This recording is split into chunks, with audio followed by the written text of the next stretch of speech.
Salut à tous, ici Architect en direct de mon studio Tower Audio à Nice. Bienvenue à vous aujourd'hui pour avoir la possibilité de rendre nos prods plus pro et vraiment super grâce à un DSR pour envoyer les sibilances. Voilà, vous avez compris le sujet. Eh bien, c'est d'enlever tout ça qui est assez gênant. Là, j'ai un tout petit peu forcé le trait, mais on va voir que c'est pas si simple que ça. Alors, pour ce faire, bon, j'arrête. On va aujourd'hui parler de Sonibel, qui est une marque que vous connaissez bien parce que j'en parle souvent, qui font des super plugins, des plugins vraiment intelligents et vraiment très modernes, plutôt que de recopier, on va dire, des vieilles outils analogiques d'antan, hein, ce qui est bien aussi, mais eux, c'est pas leur style. Ils font des interfaces modernes avec des possibilités modernes, et là, c'est le cas. Donc, c'est un DSR. Alors, j'en conviens, c'est pas super sexy, un DSR, c'est pas super sexy parce que c'est pas le plugin qui fait rêver, on va dire. Sauf que c'est super important parce que c'est vraiment un truc sur les voix que j'entends assez souvent, c'est qu'elles sont mal DSR. Et en fait, ça, non seulement ça agresse l'oreille, mais en plus, on est habitué maintenant à ne plus les entendre dans les productions pro, ce qui fait que quand on en entend, ça ajoute ce côté assez amateur, on va dire, à la prod. Donc c'est un truc qu'il faut pas prendre à la légère. Et jusqu'à présent, c'est vrai que les DSR étaient pas vraiment très complets et très intelligents, on va dire. C'était un peu bête et méchant. Et là, pour le coup, Sonibel ont fait quelque chose qui est vraiment très cool. Et je voulais vous en parler parce que ça va rendre la vie plus simple à beaucoup de monde, y compris moi. Au niveau du deal, pour être clair, le plugin m'était offert par Sonibel, mais je suis pas du tout payé pour faire cette vidéo. Je la fais de mon propre chef. Alors, je vous laisse aller voir sur le site de Sonibel, ça fait beaucoup de S, les capacités du plugin ainsi que le prix en fonction de si vous avez déjà un plugin ou pas. Là, en ce moment, il est en promo. Je vous laisse aller voir tout ça, vous êtes grand. Pour vous donner un exemple concret, on va utiliser cette prod sur laquelle Tim Feliz a posé sa voix. D'ailleurs, elle sort le 1er novembre, mais si vous regardez cette vidéo avant, eh bien, utilisez mon lien pour pré-sauvegarder la musique. Et si elle est déjà sortie, si on est après le 1er novembre, je vous encourage, pareil, dans les liens, à cliquer pour aller voir le clip ou bien aller l'écouter sur Apple Music ou sur Spotify. Vraiment, ça m'aide beaucoup parce que c'est super important pour moi. Et sinon, suivez-moi, s'il vous plaît, sur sequence_music, mon Instagram. Je vous mets aussi le lien en description. Merci beaucoup d'avance. Voilà, alors, on perd pas de temps. On va dans la prod. Je vais vous faire écouter un extrait avec donc la voix de Tim Feliz. Pourquoi justement une vraie prod? Parce que quand on récupère des voix sur Splice ou autre, elles sont déjà quand même vachement traitées, et tout ce qui va être plosive, sibilante et tout, c'est en général déjà supprimé, ce qui fait qu'il y a beaucoup moins de travail à faire. Il y en a toujours un petit peu quand même, mais on va dire c'est moins grave que quand un chanteur s'enregistre chez lui. Je sais pas si vous avez déjà eu l'occasion, dites-le moi d'ailleurs, de travailler avec des chanteurs ou des chanteuses en collab, et c'est que souvent les conditions d'enregistrement, ils font ça chez eux un peu comme ils peuvent, donc le placement au micro est pas idéal, etc. Et on se retrouve avec un fichier avec beaucoup de problématiques comme ça, qui sont d'autant plus difficiles à corriger qu'elles sont grandes. Voilà, donc je vous fais écouter un petit extrait.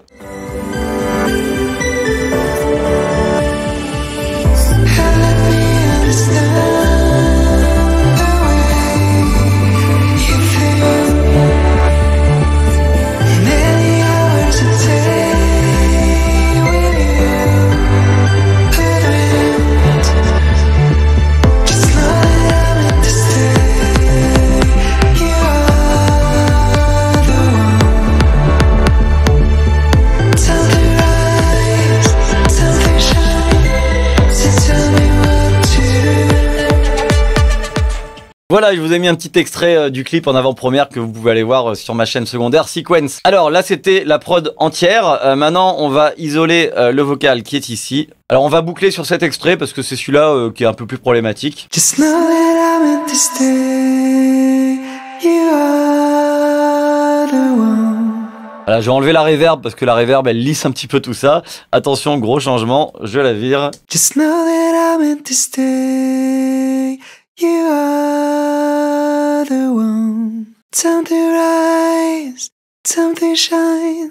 So tell me what to do. Vous voyez qu'il y a quand même beaucoup de S, un peu moins de plausible, mais c'est problématique. Alors justement, en réouvrant le projet là qui date un petit peu maintenant, puisque je fais toujours un peu de temps à sortir mes prods, je vois que j'avais un peu galéré parce que j'avais essayé plusieurs DSR. J'avais essayé celui de Wave, celui de Iosis, celui de FabFilter, et je sais plus lequel j'avais choisi d'ailleurs, mais je crois que j'avais un peu galéré. Juste pour vous montrer, pour ceux qui connaissent pas, un DSR c'est quelque chose en gros de très bête et méchant. Là c'est celui de Wave. Vous allez définir un seuil sur une fréquence donnée. Donc là, c'est 4500 Hz à peu près. Hein. Alors là, on ne sait pas exactement le wave. Il faudrait voir quelle est la zone de fréquence. C'est autour de 4500. Et en fait, à chaque fois qu'il y a le volume en fait dans cette zone, dans cette plage de fréquence, dès que le volume dépasse un seuil, eh ben, il va aller réduire le gain. Voilà. Donc ça pourrait être un EQ dynamique, ça pourrait être le même principe, ou un compresseur multibande. On peut très bien faire ça d'ailleurs. Mais voilà, c'est pas plus compliqué que ça. Ce qui fait que ça a tendance à d'un coup à faire descendre en fait le volume du S, mais un petit peu tout ce qui est autour et sans trop de finesse. Je vous montre, là j'ai volontairement exagéré le threshold, mais je vous montre. Just know that I meant to stay. Time to rise, time to shine. Vous voyez, au moment où il enlève le S, ça fait bizarre, c'est pas naturel parce que du coup le S disparaît et il y a une saute de volume entre cette partie-là et celle d'après. Donc c'est pas ouf. Là le réglage était abusé. C'est pour ça je pense que j'en avais utilisé plusieurs. C'est que j'y étais allé un peu par étapes. Et d'ailleurs jusqu'à présent j'avais pas trouvé de DSR parfait et là je pense que c'est clairement celui-là que je vais utiliser tout le temps. Alors j'ai viré aussi Melodyne puisque ça permet entre autres de lisser la voix, mais aussi Melodyne permet d'enlever les sibilances et les plausibles, donc je m'en étais servi, donc pour le coup je les virais, donc voilà, c'est un petit peu plus accidenté on va dire, mais c'est pas grave, c'est pas le sujet. Alors donc là j'ouvre le plugin et tout simplement je vais analyser, je l'avais déjà fait mais je le refais, j'analyse la voix. Just know that I meant to stay. Voilà. Time to rise. Là, comme d'habitude avec Sonibel, il nous fait un pré-réglage qui va juger bon. Maintenant, à nous, évidemment, d'aller compenser ça et d'aller le régler à la main. Alors voilà, là, j'ai muté pour que je puisse vous parler pendant. Ce qui va différencier d'un DSR classique, c'est qu'en fait, déjà, il va analyser tout le spectre. Là, on est en mode full range. Et en fait, il va aller détecter lui-même les sibilances et les plausibles. Donc, les sibilances, c'est en vert et les plausibles, c'est en bleu.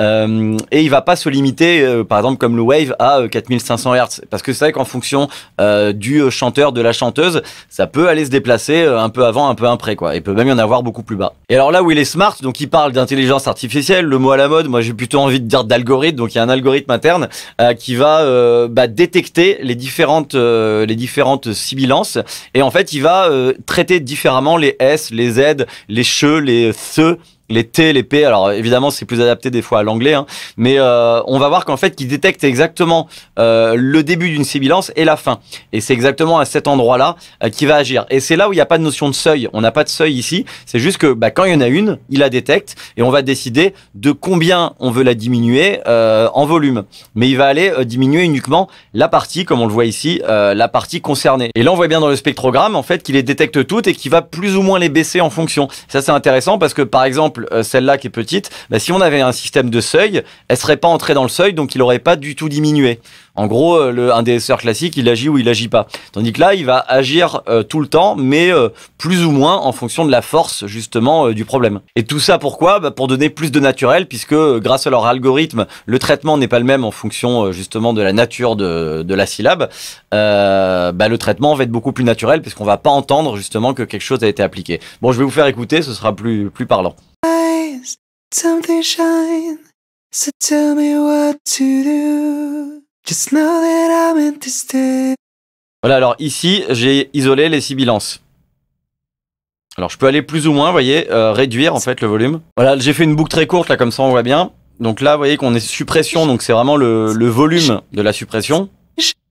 Et là, ici, le shaping, donc on voit que ça bouge la forme, en fait, on pourrait dire un peu l'attaque release de la suppression. Et là, ici, ça va nous permettre justement d'être plus ou moins précis ou plus ou moins doux. Ok, on voit bien ici la courbe qui bouge. Alors là, je suis en écoute.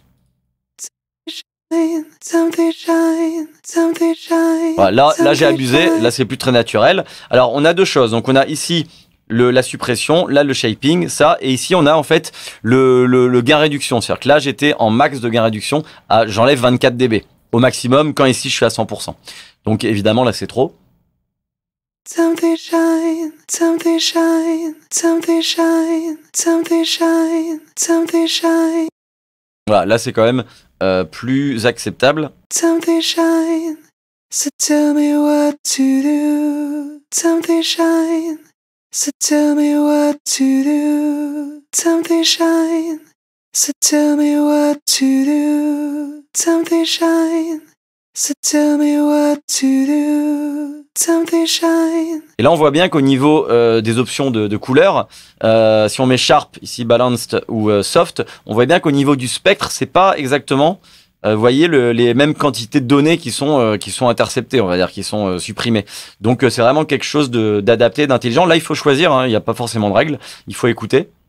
Et on voit ici que là, c'est intéressant de regarder le spectrogramme, vous voyez que ça, ici, là, c'est beaucoup plus général. Là, ça ressemble peut-être à un DSR qui serait un peu plus classique. Et là, il va aller choper des choses en plus qui seraient même un petit peu avant ou après la sibilance. Et là, on voit bien qu'ici, c'est beaucoup plus fort, puisque là, quasiment tout devient vert. Là aussi, on voit la différence. Donc, vous voyez que ça va vraiment aller choper des éléments autour, dedans, et pas forcément toutes les fréquences. Et là, on voit bien que ça vise large, puisque on voit qu'ici, il y a 1 kg et là, 7,5 kg. Donc, ça va prendre en dessous et au-dessus. Et d'ailleurs, ici, si je me mets en split band, je peux aller justement sibilance range de 2,5 à 12. Et je peux aller descendre, vous voyez, jusqu'à 1 kg. Et on voit bien justement là, ici, les éléments que je prends. Donc, ça, c'est intéressant, puisque je peux aller personnaliser ça, ne prendre qu'une partie du spectre. Voilà, et ça, c'est plus ce qu'on ferait avec un DSR plus classique. Mais si ça se trouve, il y a des choses à enlever là que j'ai pas enlevé. Mais un DSR classique, si je prends une bande trop large, ça va vraiment avoir cet effet de pompage qui va pas être joli, quoi. Et là, pareil, vous voyez, les plausibles, on a la limite haute qui est de 100 Hz jusqu'à 18 kHz. Et là, on voit bien que on a du bleu qui apparaît et qui va être supprimé en fonction. Mais pareil, on voit bien que il sélectionne les parties des plosives qui va virer. Voilà, donc je vais vous faire écouter, je vais laisser tourner en boucle et je vous fais écouter un peu mes réglages et je bypass de temps en temps pour bien voir ce qu'il fait ou ce qu'il fait pas. So tell me what to do. Something shine. Voilà, là c'est les plausibles.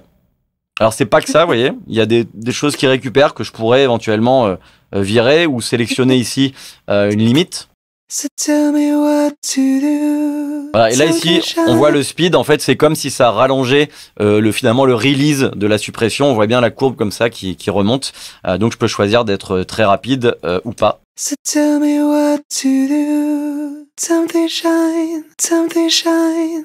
So tell me what to do. So tell me what to do. Something shine. So tell me what to do. Something shine. Là ici je vois le gain réduction des sibilances et là des plosives en bleu. Donc il faut faire attention à ça. Pas forcément en mettre trop. J'ai aussi un dry wet qui me permet éventuellement d'être plus naturel. Mais vous voyez que l'ajustement avec un réglage assez fort, j'arrive quand même à assez bien atténuer sans que ce soit, sans que ça fasse faux et que ça reste naturel. Je vais remettre la reverb et la prod au fur et à mesure, comme ça on va pouvoir écouter en contexte. Something shine. So tell me what to do. Voilà, bon là, Something shine. là c'est un petit peu abusé. Attention parce que le but d'un DSR c'est pas de supprimer les S. Il faut continuer à entendre les S. Il faut juste qu'ils soient pas, faut pas qu'ils soient désagréables à l'oreille et qu'ils accrochent trop. Mais le but c'est de les diminuer sans les supprimer. Donc attention quand même. Sinon ça va jouer sur la compréhension des mots et ça va pas être bon du tout. Something shine. So tell me what to do. Something shine. So tell me what to do. Something rise. Something shine. So tell me what to do. Something shine. So tell me what to do.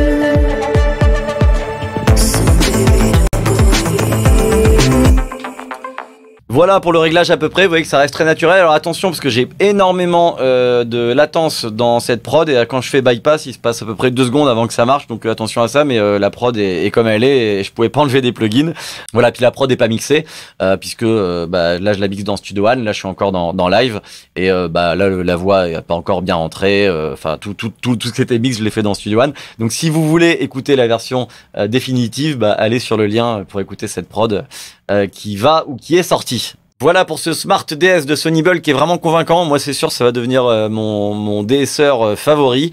Et je trouve qu'il est bien dosé au niveau des fonctions. C'est-à-dire qu'il y a quand même pas mal de choses qu'on peut faire et régler. Mais de base, il marche quand même bien. Et comme d'hab, l'analyse avec le Smart donne une sorte de preset automatique qui marche plutôt bien. Voilà, dites-moi dans les commentaires si c'est le genre de plugin que vous pourriez utiliser. Et sinon, quel est jusqu'à présent votre DSR favori, lequel vous utilisez et pourquoi ? pourquoi. Je serais curieux de savoir ça. Voilà, merci de m'avoir suivi. Si vous voulez continuer à discuter de tout ça entre nous, rejoignez-nous sur le Discord. Le lien est en description avec tous les autres. Et puis quant à nous, on se retrouve tous les mercredis ici même à 19h pour parler plugins, musique, matos et pour faire un peu l'écho entre nous. Il faut dire ce qui est. En tout cas, d'ici là, faites du son, portez-vous bien et puis bisous.